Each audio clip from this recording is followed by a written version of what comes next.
Wow. Assalamualaikum warahmatullahi wabarakatuh. Halo semuanya. Perkenalkan, kami dari kelompok 7 akan membahas materi tentang analisis laporan keuangan. Sebelumnya, izinkan kami memperkenalkan diri. Perkenalkan, saya Bella Aulia Putri dari absen 12. Saya Mutiara Rafelia Welanda, absen 16. Saya Nova dari absen 4. Saya Muhammad Al-Ghifari dari absen 25. Baiklah, di sini kami akan menjelaskan materi analisis laporan keuangan melalui video. Selamat menyaksikan. Baiklah, saya Nova. Saya di sini akan menjelaskan tentang yang pertama yaitu pengertian analisis laporan keuangan, yang kedua tujuan dan manfaat analisis laporan keuangan, dan yang ketiga yaitu tahapan dalam analisis laporan keuangan. Baiklah, kita masuk kepada materi yang pertama yaitu pengertian analisis laporan keuangan. Nah, setiap perusahaan itu secara periodik selalu membuat laporan keuangan untuk diberikan kepada pihak-pihak yang berkepentingan. Nah, misalnya seperti pemerintah, kreditur, atau pihak manajemen, dan lain-lainnya. Nah, selanjutnya pihak-pihak tersebut akan melakukan pengolahan data dengan cara melakukan perhitungan lebih lanjut untuk mengetahui apakah perusahaan itu telah mencapai standar kinerja yang diinginkan. Nah, adapun para pengguna dari laporan keuangan ini bisa juga seperti pemerintah, kreditor, pemegang saham, investor, karyawan, ataupun pihak manajer, ataupun pihak-pihak yang berkepentingan lainnya. Nah, menurut PSAK nomor 1 tahun 2015, laporan keuangan itu adalah penyajian terstruktur dari posisi keuangan dan kinerja keuangan dari suatu entitas.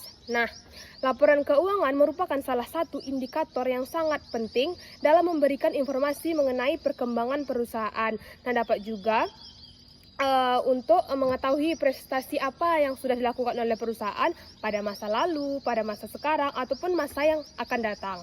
Nah, menurut PSAK nomor 1 tahun 2015, laporan keuangan adalah penyajian terstruktur dari posisi keuangan dan kinerja keuangan suatu entitas. Nah, laporan keuangan itu merupakan salah satu indikator yang sangat penting dalam memberikan informasi mengenai perkembangan perusahaan dan juga digunakan untuk menilai prestasi yang sudah dicapai oleh perusahaan. Bisa jadi prestasi yang masa lalu, masa sekarang, ataupun masa yang akan datang. Nah, laporan keuangan umumnya disajikan untuk memberikan informasi mengenai posisi-posisi keuangan, kinerja, dan arus kas perusahaan dalam periode tertentu. Nah, informasi tersebut diharapkan dapat bermanfaat bagi sebagian besar kalangan pengguna laporan keuangan dalam rangka membuat keputusan-keputusan. Nah, analisis laporan keuangan adalah suatu proses penelaahan laporan keuangan dan proses mempelajari hubungan serta tendensi atau kecenderungan untuk menentukan posisi keuangan dan hasil operasi serta unsur-unsurnya yang bertujuan untuk mengevaluasi atau memprediksi kondisi keuangan perusahaan atau badan usaha, juga mengevaluasi hasil-hasil yang telah dicapai perusahaan atau badan usaha pada masa lalu dan pada masa sekarang. Nah, selanjutnya kita masuk kepada materi yang kedua, yaitu tujuan dan manfaat dari analisis laporan keuangan. Nah, pasti ada tujuan dan juga ada manfaat kan. Nah, ada 4 tujuan utama dalam analisis laporan keuangan itu. Yang pertama yaitu tujuan penyaringan atau screening. Nah, analisis laporan keuangan ditujukan untuk membaca, memahami, serta menyaring berbagai aktivitas bisnis yang akan dilakukan di masa mendatang. Nah, contoh aktivitasnya seperti merger, investasi, atau lainnya. Nah, yang kedua, analisis laporan keuangan ditujukan untuk memprediksi kira-kira kondisi keuangan perusahaan di masa depan seperti apa. Selain itu, analisis ini juga bertujuan untuk mengetahui bagaimana kondisi keuangan perusahaan di masa sekarang, apakah untung ataupun rugi. Nah, yang ketiga yaitu analisis laporan keuangan ditujukan untuk melihat kemungkinan terjadinya masalah dalam ruang lingkup bidang operasi keuangannya, sehingga perusahaan atau pihak yang berkepentingan itu bisa membuat strategi untuk mencegah terjadinya permasalahan tersebut. Nah, yang keempat yaitu analisis laporan keuangan ditujukan untuk mengetahui dan juga untuk menilai prestasi manajemen keuangan dan operasi lainnya. Nah, penilaian ini juga ditujukan untuk melihat kinerja karyawan apakah sudah sesuai dengan standarnya atau belum, atau merasa kurang atau sudah pas gitu. Nah, selain dari tujuan tadi, pasti ada juga manfaat dari kita menganalisis laporan keuangan tersebut. Nah, ada beberapa manfaatnya, yaitu yang pertama yaitu untuk mengevaluasi hasil kerja divisi atau departemen dalam perusahaan. Yang kedua yaitu untuk mengetahui hasil kinerja, pendapatan serta kemajuan perkembangan perusahaan. Yang ketiga, untuk mengetahui kemampuan keuangan perusahaan serta daftar hutang yang dimiliki oleh suatu perusahaan tersebut. Yang keempat yaitu untuk menentukan kebijakan perpajakan. Yang kelima, yang terakhir untuk meningkatkan kesejahteraan karyawan pada perusahaan tersebut. Nah, selanjutnya kita masuk kepada yang materi yang ketiga yang akan saya bahas, yaitu tahapan dalam analisis laporan keuangan. Nah, tahapan dalam analisis laporan keuangan terdiri dari 6 tahap, yaitu menurut Murhadi tahun 2013.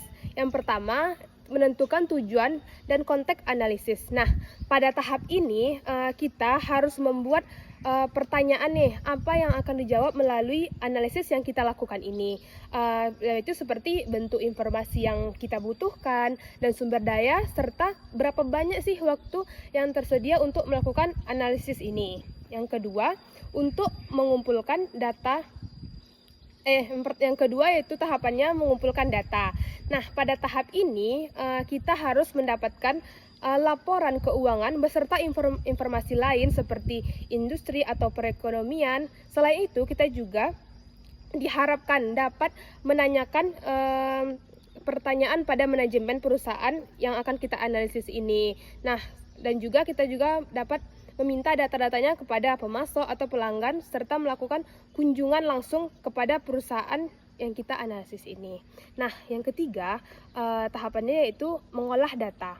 Nah, pada saat mengolah data ini mungkin saja diperlukan suatu penyesuaian terhadap laporan keuangan itu. Misalnya seperti menghitung rasio termasuk common size. Yang keempat, tahapannya yaitu analisis dan interpretasi data.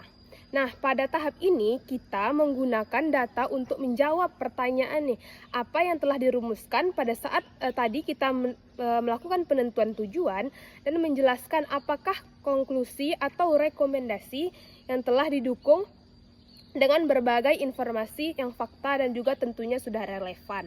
Nah, selanjutnya yang kelima tahapannya yaitu membuat laporan rekomendasi. Nah, pada tahap membuat laporan rekomendasi ini, kita mempersiapkan laporan dan mengkomunikasikannya pada audiens yang kita tuju. Nah, pastikan bahwa laporan yang dibuat sesuai dengan standar dan etika, tentunya yang berhubungan dengan analisis, investasi, dan rekomendasi. Nah, yang terakhir yaitu langkahnya yaitu mengupdate analisis. Nah, untuk mengupdate analisis ini kita dapat melakukan secara periodik, yaitu dengan cara misalnya kita membuat perubahan rekomendasi bila memang rasanya diperlukan untuk melakukan perubahan. Baiklah, di sini saya Bella Aulia Putri dari absen 12 akan menjelaskan tentang komponen laporan keuangan. Komponen laporan keuangan terdiri dari 7 komponen. Yang pertama adalah laporan realisasi anggaran. Laporan realisasi anggaran adalah laporan yang memberikan rangkuman dari mana uang pemerintah itu berasal, bagaimana uang tersebut dialokasikan, dan bagaimana pengalokasian terhadap uang tersebut dalam satu periode. Lalu yang kedua ada laporan perubahan SAL. Laporan perubahan SAL merupakan laporan yang membandingkan saldo anggaran saat periode saat ini dengan periode sebelumnya, serta membandingkan sisa atau kelebihan pembiayaan anggaran. Lalu yang ketiga adalah neraca, yaitu yang menggambarkan posisi laporan keuangan tertentu seperti aset, liabilitas, dan ekuitas. Lalu yang keempat adalah laporan operasional. Laporan operasional merupakan laporan yang memberikan rincian terhadap uang yang telah dialokasikan oleh pemerintah kepada daerah dalam waktu satu periode untuk melihat bagaimana perkembangan ekuitas dalam periode tersebut. Lalu yang kelima adalah laporan arus kas. laporan arus kas memberikan informasi tentang uang tunai yang masuk dan keluar, baik dari aktivitas operasi, investasi, pendanaan, maupun kegiatan lainnya. Lalu yang keenam ada laporan perubahan ekuitas, yaitu laporan yang memberikan informasi tentang penurunan atau kenaikan kekayaan bersih pemerintah dan dibandingkan dengan tahun sebelumnya. Dan yang ketujuh yaitu catatan atas laporan keuangan, di mana posisi penjelasan rincian berdasarkan narasi angka-angka untuk menjelaskan isi laporan-laporan sebelumnya, termasuk kebijakan akuntansi yang digunakan agar laporan tersebut masih dipahami secara wajar. Lalu kita masuk materi yang selanjutnya, yaitu tentang evaluasi pelaksanaan pendapatan daerah. Evaluasi ini merupakan cara untuk menyesuaikan, untuk mengetahui seberapa mana suatu daerah itu mandiri untuk melakukan pembangunan di daerahnya sendiri. Kita dapat melihatnya yaitu membandingkan rencana awal di APBD dengan uang masuk pada akhir tahun. Jika hasilnya bagus atau melebihi target, artinya kinerja penagihan pajaknya efektif serta adanya sumber pajak dari dana yang lain yang dialokasikan dengan baik. Lalu yang kedua, jika hasilnya kurang atau defisit, berarti ada beberapa kendala yang terjadi dalam proses tersebut, seperti target yang dibuat terlalu tinggi, sistem operasional yang kurang bagus, sistem administrasi pajaknya yang kurang bagus atau lemah, atau maupun sistem ekonominya yang sulit. Lalu yang ketiga, fokus utama pada pendapatan asli daerah. PAD merupakan modal utama suatu daerah supaya tidak selalu bergantung kepada pemerintah pusat. PAD terdiri dari kekayaan daerah, pajak, retribusi. Namun ada beberapa kendala yang terjadi saat terrealisasikannya PAD ini, seperti yang pertama yaitu kurang sadarnya masyarakat terhadap pembayaran pajak, dan yang kedua itu sistem pemungutan pajak yang lemah sehingga terjadinya kebocoran pada uang. Lalu ada solusi untuk menangani masalah seperti ini, yaitu pertama dengan menggunakan sistem elektronik, yaitu langsung disetorkan dan tidak kemungkinan besar tidak terjadinya kebocoran pada uang tersebut. Lalu yang keempat, hal lain yang dapat dievaluasi adalah seberapa cepat pemerintah pusat itu mencairkan seperti DAU dan DAK kepada daerah, karena itu sangat berpengaruh kepada keuangan daerah. Hasil evaluasi tersebut bertujuan untuk menyusun strategi yang lebih akurat dan di tahun berikutnya agar pendapatan daerah bisa meningkat dan tepat sasaran. Selanjutnya itu evaluasi pelaksanaan belanja daerah. Evaluasi ini adalah cara untuk melihat bagaimana pemerintahan daerah sudah menggunakan uang tersebut secara efektif, efisien, dan hemat. Poin-poin yang penting dalam evaluasi ini yang pertama yaitu tingkat penyerapan anggaran. Jika tingkat penyerapan anggarannya rendah, maka ada beberapa hal atau faktor yang mungkin menyebabkan hal tersebut terjadi. Yang pertama yaitu masalah pada administrasi, yang kedua telatnya proyek yang melakukan lelang, dan yang ketiga yaitu hubungan antar dinas itu kurang. Jika penyerapannya itu tinggi, tetap harus diawasi karena supaya semuanya berjalan dengan baik atau benar, serta uang itu bukan habis asal-asalan pada akhir periode. Lalu poin yang kedua yaitu keseimbangan belanja. Evaluasi ini melihat apakah pembagian uang itu sudah proporsional antara belanja pegawai, belanja modal, belanja operasi, dan belanja lainnya. Selain itu, belanja modal ini cukup penting karena sebagai pembangunan infrastruktur sebagai kelancaran ekonomi dalam masyarakat. Jika uang habisannya untuk biaya rutin birokrasi, maka itu akan menghambat pembangunan di masyarakat. Lalu yang ketiga adalah kualitas belanja. Yang ketiga yaitu kualitas belanja, dan dapat dilihat dari hasil kerja sesuai atau tidaknya dengan rencana awal di RKPD.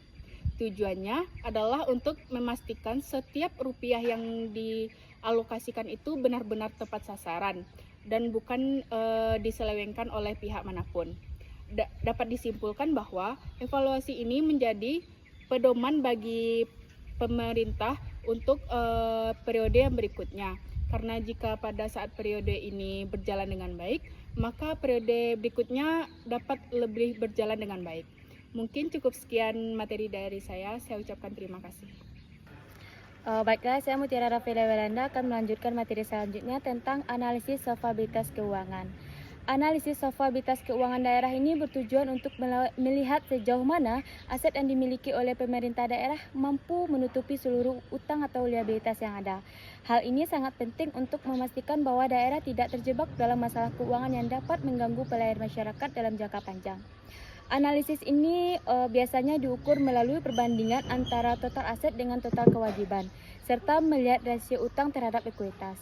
Pemerintah daerah yang memiliki tingkat solvabilitas yang tinggi menunjukkan posisi keuangan yang sehat, di mana kekayaan bersih daerah masih jauh lebih besar dibandingkan dengan kewajiban pembayarannya, sehingga memberikan rasa aman bagi kreditor maupun masyarakat.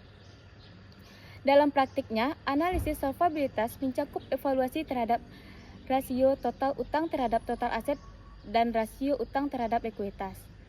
Rasio yang rendah menunjukkan bahwa pemerintah daerah tidak terlalu bergantung pada pinjaman pihak ketiga dalam membiayai asetnya, yang berarti risiko gagal bayar pada level yang minimal. Namun, jika rasio menunjukkan tren peningkatan yang signifikan, hal ini menjadi peringatan bagi manajemen daerah untuk segera melakukan efisiensi atau mencari alternatif pendapatan lain. Gunanya yaitu memperkuat posisi modal daerah. Evaluasi ini juga mencerminkan tingkat fleksibilitas fiskal daerah.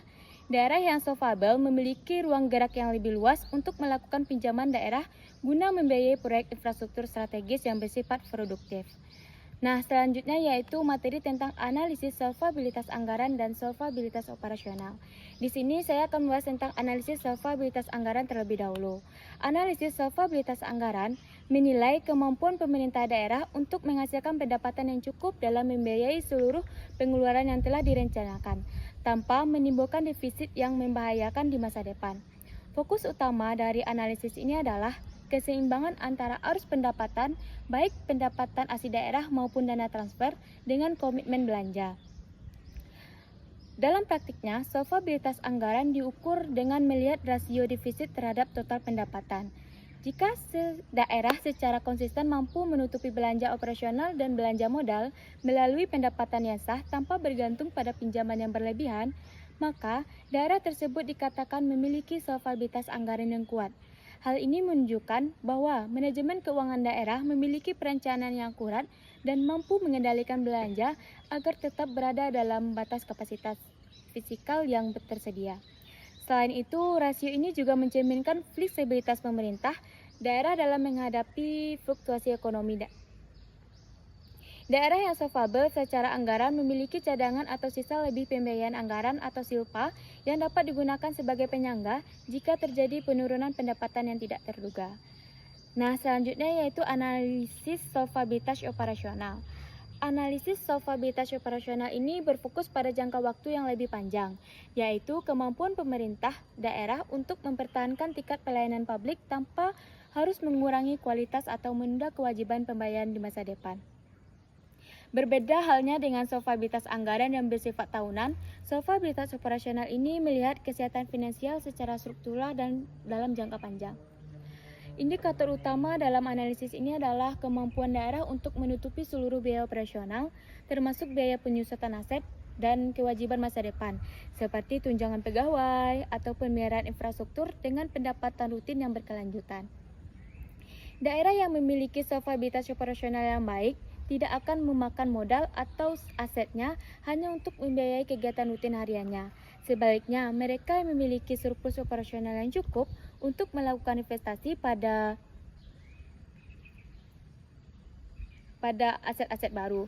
Jika suatu daerah terus-menerus mengalami defisit operasional, hal ini mengidentifikasi bahwa daerah tersebut sedang mengalami kelelahan fiskal, di mana beban operasionalnya lebih besar daripada kemampuan menghasilkan pendapatan. yang jika dibiarkan akan menurunkan kualitas pelayanan publik dan merusak infrastruktur daerah karena kurangnya biaya pemeliharaannya. Nah, selanjutnya yaitu materi tentang analisis solvabilitas keuangan jangka panjang. Analisis solvabilitas jangka panjang merupakan indikator krusial untuk menilai ketahanan fiskal suatu daerah dalam menghadapi kewajiban di masa depan. Berbeda halnya dengan analisis likuiditas yang hanya fokus pada kewajiban jangka pendek. Analisis ini memotret kemampuan pemerintah daerah untuk menjamin bahwa seluruh utang jangka panjang dan komitmen pembangunan tetap dapat dipenuhi tanpa mengorbankan stabilitas keuangan daerah. Fokus utamanya adalah melihat keseimbangan antara total aset yang dimiliki dengan total liabilitas jangka panjang yang ditanggung. Pemerintah daerah yang memiliki posisi solvabilitas jangka panjang yang kuat menunjukkan bahwa kekayaan daerah tidak didominasi oleh utang, sehingga memberikan kepastian bahwa pelayanan publik tidak akan terganggu oleh beban cicilan bunga dan pokok utang yang memberat di masa mendatang. Analisis ini dilakukan dengan menghitung beberapa rasio kunci seperti rasio utang terhadap ekuitas dan rasio utang terhadap total aset. Nah, selanjutnya analisis solvabilitas jangka panjang berfungsi sebagai alat deteksi dini terhadap risiko kebangkrutan atau gagal bayar yang mungkin terjadi akibat kebijakan belanja modal yang terlalu ekspansif melalui skema pinjaman. Hal analisis ini memberikan gambaran bagi pinjaman daerah dan legislatif dalam menetapkan batas maksimal penambahan utang, serta menentukan prioritas investasi aset tetap yang memiliki nilai manfaat ekonomi tinggi. Dengan menjaga tingkat solvabilitas jangka panjang pada level yang aman, pemerintah daerah tidak hanya menjaga kredibilitasnya di mana investor dan lembaga keuangan, tetapi juga memastikan bahwa generasi mendatang tidak dibebani oleh warisan utang yang tidak produktif, melainkan mewarisi infrastruktur dan aset daerah yang berkualitas. Baiklah, saya Muhammad Ghifari akan melanjutkan materi tentang analisis fleksibilitas keuangan. Nah, apa itu fleksibilitas keuangan? Fleksibilitas keuangan merupakan indikator penting yang menunjukkan kepastian pemerintah daerah untuk menghadapi ketidakpastian ekonomi dan dinamika pembangunan di masa depan. Analisis ini berfokus pada seberapa besar ruang gerak fiskal yang dimiliki daerah setelah memenuhi kewajiban-kewajiban yang bersifat tetap atau mengikat, seperti belanja pegawai, pembayaran angsuran utang, dan belanja operasional rutin minimum. Daerah dengan tingkat fleksibilitas yang tinggi memiliki kemampuan untuk segera melakukan realokasi anggaran guna membiayai kebutuhan mendesak atau investasi strategis baru tanpa harus melakukan peminjaman yang membebani.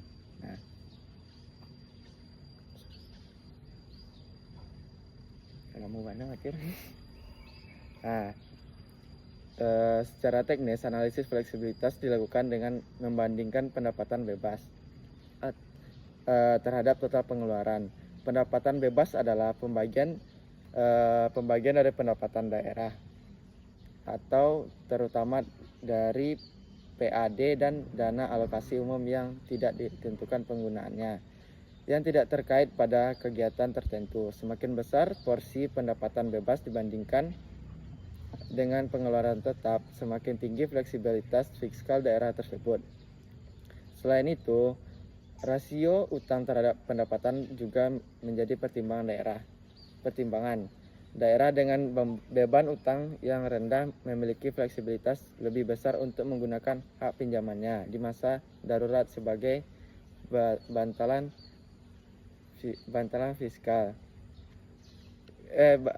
finansial.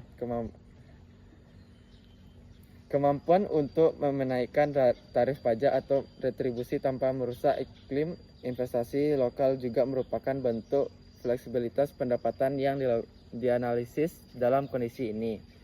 Fleksibilitas keuangan daerah memberikan gambaran mengenai ketahanan daerah terhadap shock eksternal seperti bencana alam atau penurunan drastis transfer dari pemerintah pusat.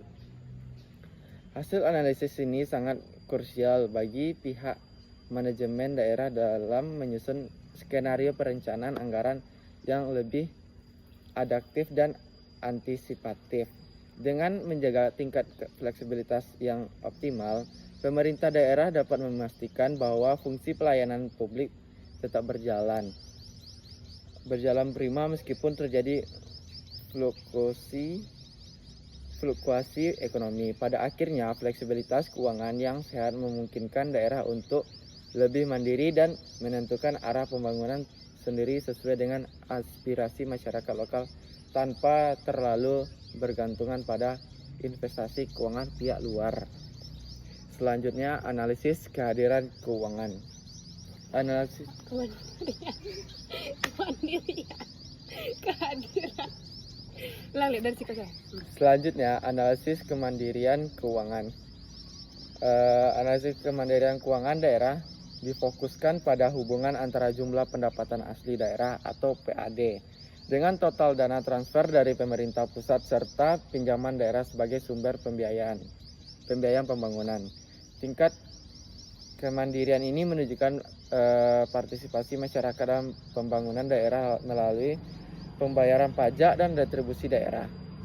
Semakin tinggi angka kemandirian, maka semakin besar kemampuan daerah dalam menentukan prioritas pembangunan serta tanpa tekanan atau ketergantungan pada kebijakan fiskal pemerintah pusat. Sebaliknya, daerah yang memiliki rasio kemandirian rendah dianggap belum mampu mengoptimalisasikan potensi sumber daya ekonomi secara mandiri dan sangat rentan terhadap fluktuasi kebijakan anggaran tingkat nasional.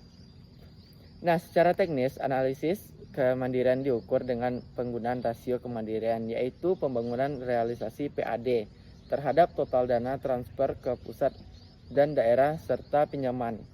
Hasil perhitungan ini kemudian dikategorikan ke dalam beberapa tingkat pada hubungan melalui dari pola hubungan instruktif, konsultatif, partisipatif, hingga delegatif.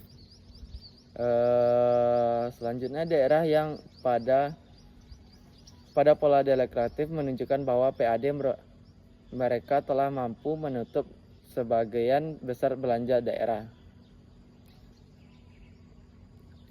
Evaluasi ini juga mencakup analisis terhadap efektivitas intensifikasi pendapatan atau memaksimalkan pajak yang ada dan ekstensifikasi pendapatan atau penambahan basis pajak baru yang dilakukan oleh pemajuan daerah.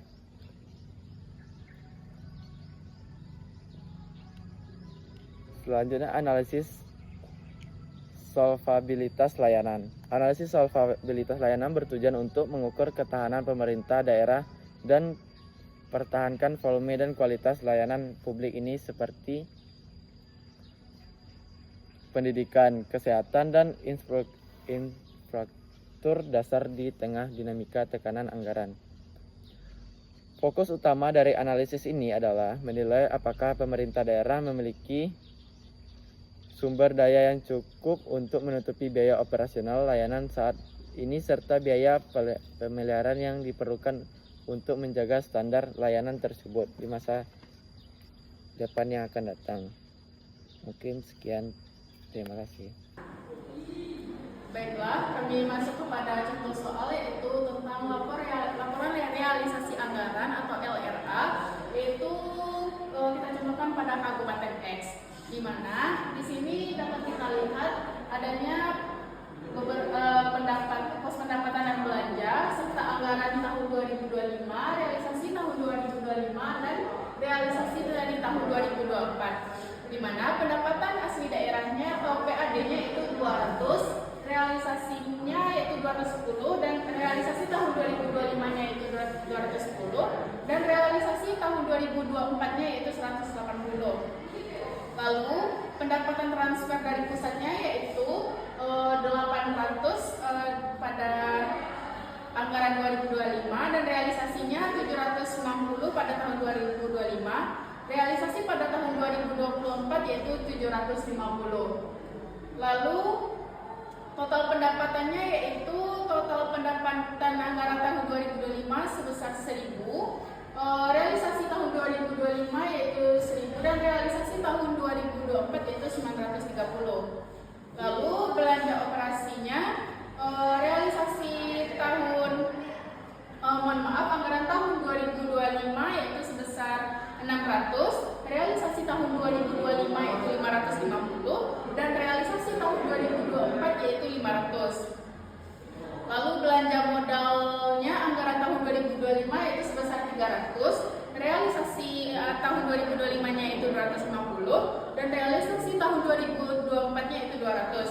Jadi total belanjanya yaitu anggaran tahun 2025 sebesar 900, realisasi tahun 2025 yaitu 800, dan realisasi tahun 2024 yaitu 70. Didapatkan data neraca yaitu kas di kas daerah pada tahun 2025 itu sebesar 50, dan kewajiban jangka pendek tahun 2025 yaitu sebesar 25. Lalu bagaimana analisis varians pendapatan dan belanja aktivitas? Mengukur sejauh mana target pendapatan tercapai dan efisiensi serapan belanja. Rumus rasio efektif PAD itu sendiri yaitu realisasi PAD dibagi dengan target PAD dikali dengan 100%. Nah, perhitungannya kan tadi 210 itu didapatkan dari realisasi tahun 2025 lalu dibagi dengan 200 lalu dikali dengan 100%. Didapatkan hasil yaitu 105%. Analisisnya, kinerja sangat efektif karena di atas 100% PAD berhasil melampaui target yang telah direncanakan di awal.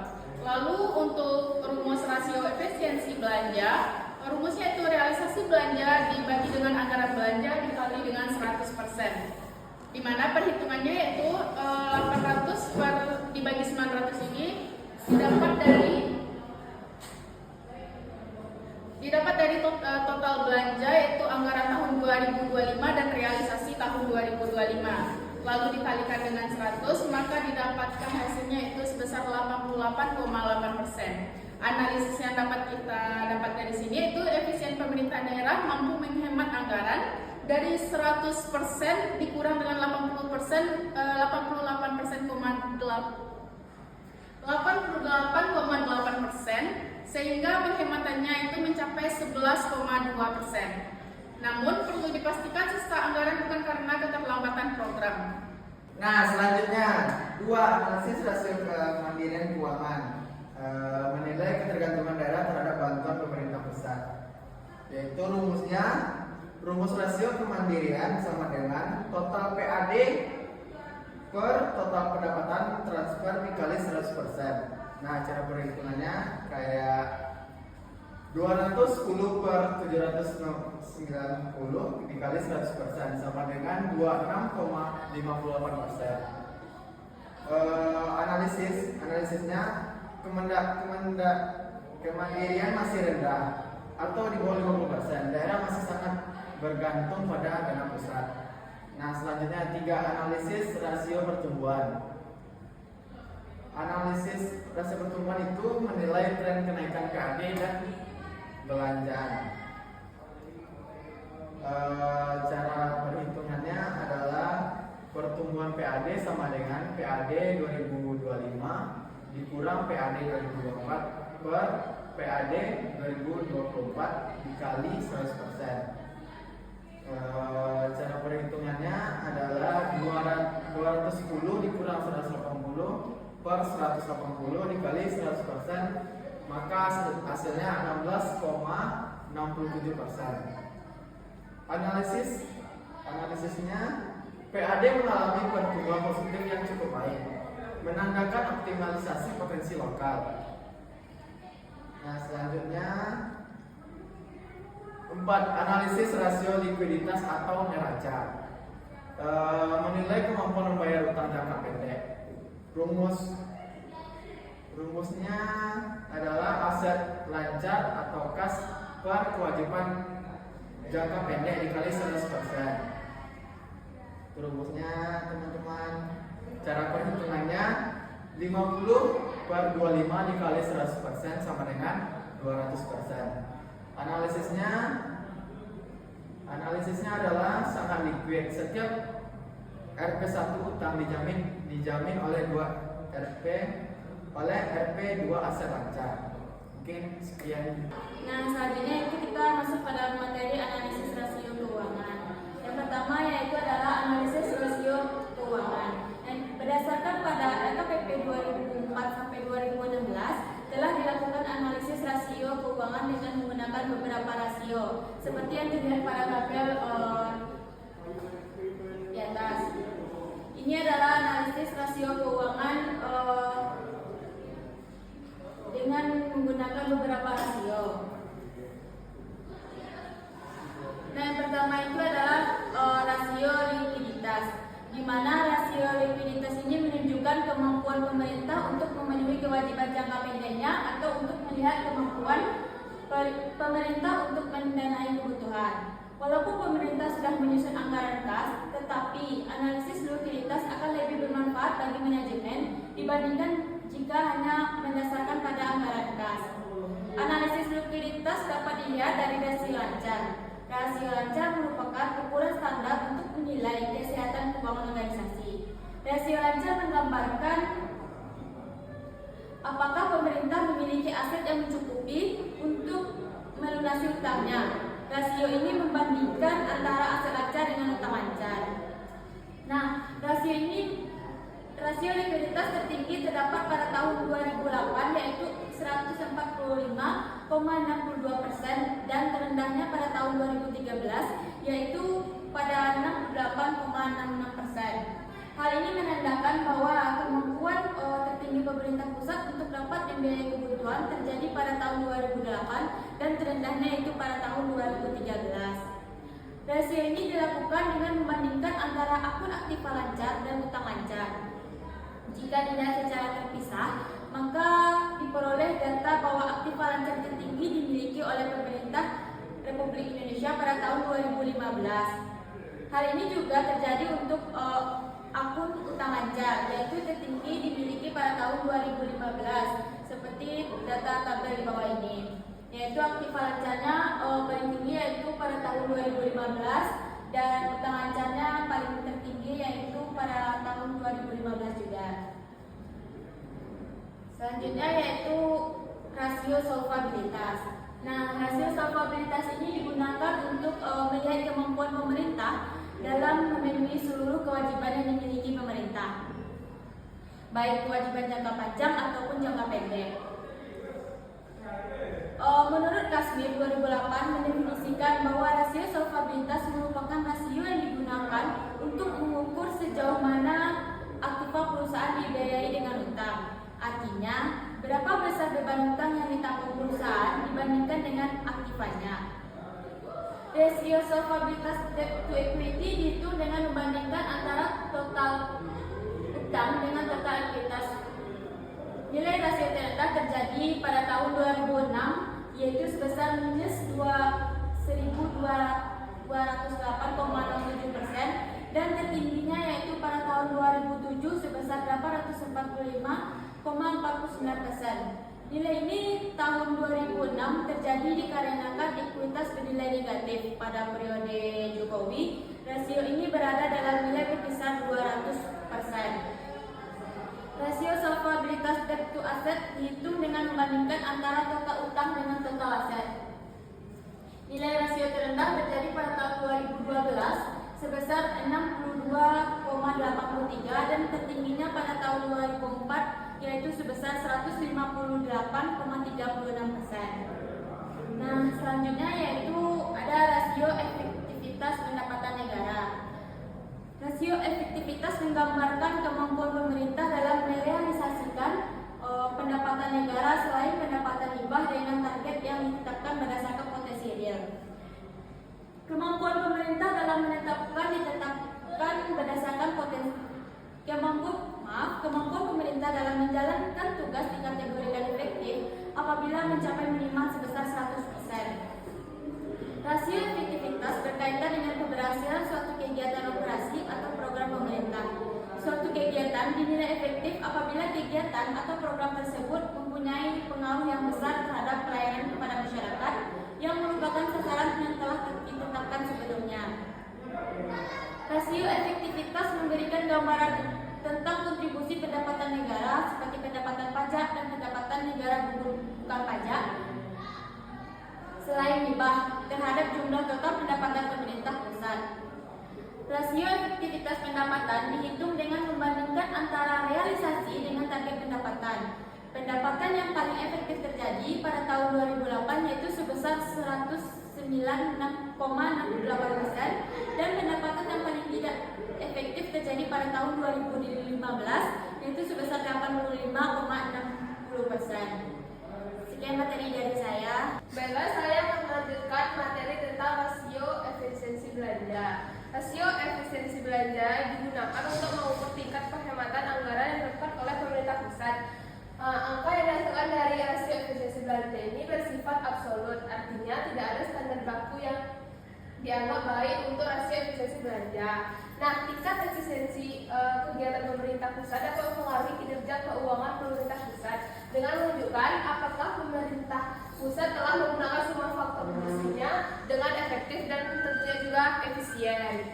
Nah, rasio efisiensi belanja dihitung dengan membandingkan antara realisasi biaya dengan anggaran biaya. Nah, di mana anggaran biaya yang paling efisien ini terjadi pada tahun 2016 sebesar 89,50% dan anggaran biaya yang paling tidak efisien itu terjadi pada 2007 sebesar 100,70%. Nah, di mana datang itu? Tadi kan sudah dijelaskan oleh rekan saya sebelumnya pada tabel yang di atas itu tentang yang kita melihat dari rasio yang 2016 dan 2007 ini. Selanjutnya, analisis pertumbuhan pendapatan. Nah, analisis pertumbuhan pendapatan bermanfaat untuk mengetahui apakah pemerintah pusat dalam tahun anggaran yang bersangkutan selama beberapa periode itu